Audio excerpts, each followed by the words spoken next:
So, magandang hapon sa atin lahat, mga ka-vlog. Ating tatalakayin madali bang maging vlogger? Katulad mo, kuya, madali bang maging vlogger? Sasagot ko sa inyo, hindi. So, bakit? Meron kasing dapat kang umpisahan. Ano umpisahan mo? Number 1, kailangan may baong-baong kang kapal ng mukha. Ba't kailangan mo ng kapal ng mukha? Kasi haharap ka sa screen, magsasalita ka, magbibigay ka ng content, aayusin mo yung content mo, mga sasabihin mo, mga ano ba.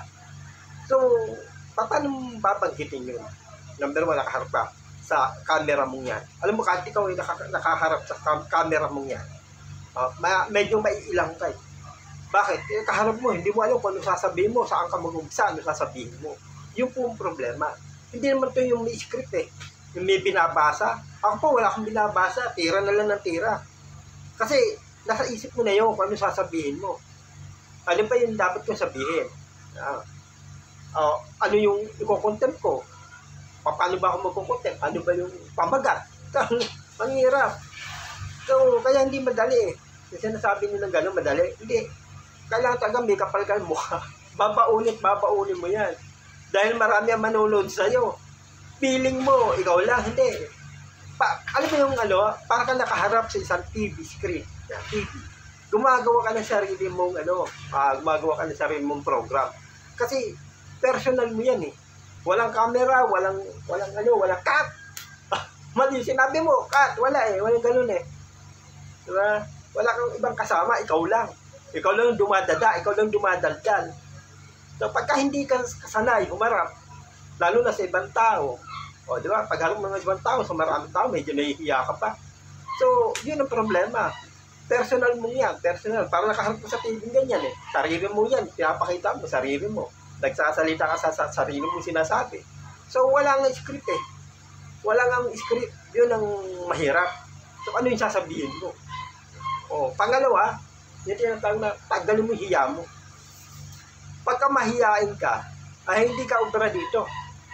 Kasi maaaring magsimula ka lang una, ikalawa, ikatlo. Pagkatapos na yun, wala na. Nasaan na? Diba? Sayang yung oportunidad. Kasi mahiyain ka. Bira, ano ba sasabihin ko? Problema to. So, panay ka pindot ng dito. Oo, ano nga ba sasabihin ko? Diba? Yun ang problema. Yung paggawa lang, pag gumagawa ka nito, sabi ko sa inyo walang director. Wala kang staff. Wala kang light. Nag-iisa ka lang. Nag-iisa kang dumadada. Mukha kang tanga. Nagsasalita ka, walang kausap. Yun ang malaking problema. Kaya ang hirap. So, kailangan tanggal yung hiya mo. Bakit? Tsak na pagka yung pinakawalan mo sa ere, marami na makakapalaw dyan. Yung iba dyan, di mo naman kilala. Kilala mo, kaibigan mo, kapitbahay mo, kapatid mo, nanay mo, di ba?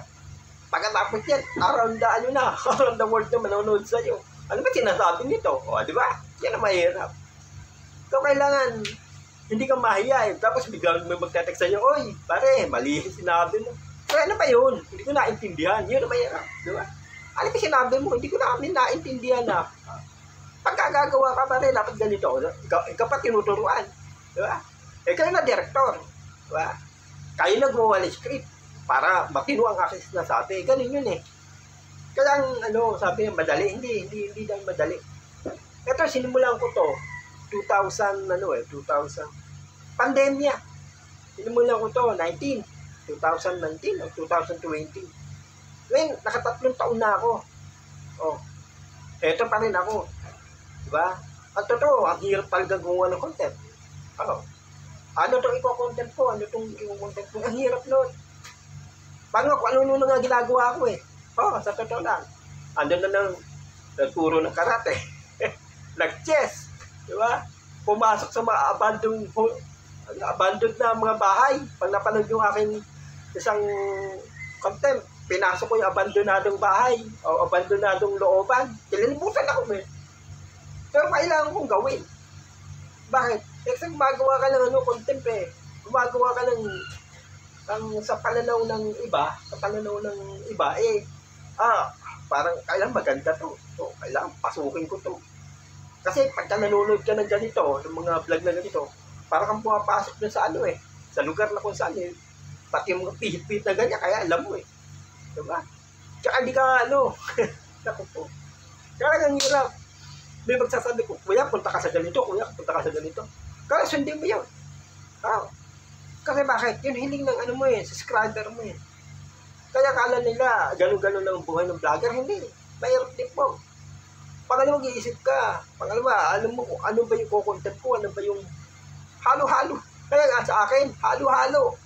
Kaya sabi niya ba sa akin, ano ba kuya, bakit yung content mo halo-halo? Eh, puno na ng gatas, parang yelo. Ganun po eh. So, napaka-importante po na meron kang ano, meron kang pangalawa, destination. Kasama na yung baon na din, lakas ang loob. Malakas ang loob mo na paano mo sisimulan to at ano, kailangan talaga. So, nanonood din ako ng mga ano, ng mga ibang vlogger, paano sila magsalita, paano nila sinisimulan, paano nila, ganun eh. May mga mali. Oo, kaya nga may mga cut yan eh. Sila marunong yung mga nag-edit, magagaling mag-edit. Sila mismo nagkakat sa sarili nila, paano nila, pinagaganda nila. Ako walang ganun eh. Yun ang problema, hindi ako ganun na bigla na lang akong magkakat, puputulin ko yung ganito. Hindi. Tagat tuloy-tuloy. Itong ginagawa ko to, wala itong script. Kasi tinuturo ko lang sa magsisimula. Kung ikaw ay magsisimula, meron kang tatag. Meron kang destination yung kaisipan. Ito gagawin ko, ito gagawin ko, ito gagawin ko. Wala kang kasama. Ikaw lang. Ikaw lang gagawa ng sarili mong istorya. Ang vlogger, gumagawa ka ng sarili mong istorya. Gumagawa ka ng sarili mong content na kung saan na magustuhan. Yung kaisipan mo dyan, sana magustuhan nila to, sana magustuhan nila to. So, meron ka magiging view. Yung iba, hindi naman sa pag-ano, yung iba nakakatsyempo. Eh, ba't sila, lakas nilang magkaroon ng views? Eh, kasi may ginawa sila eh. Oh. Kung minsan nga, accidentally, biglang dumadami ang views mo. Minsan, wala kang views.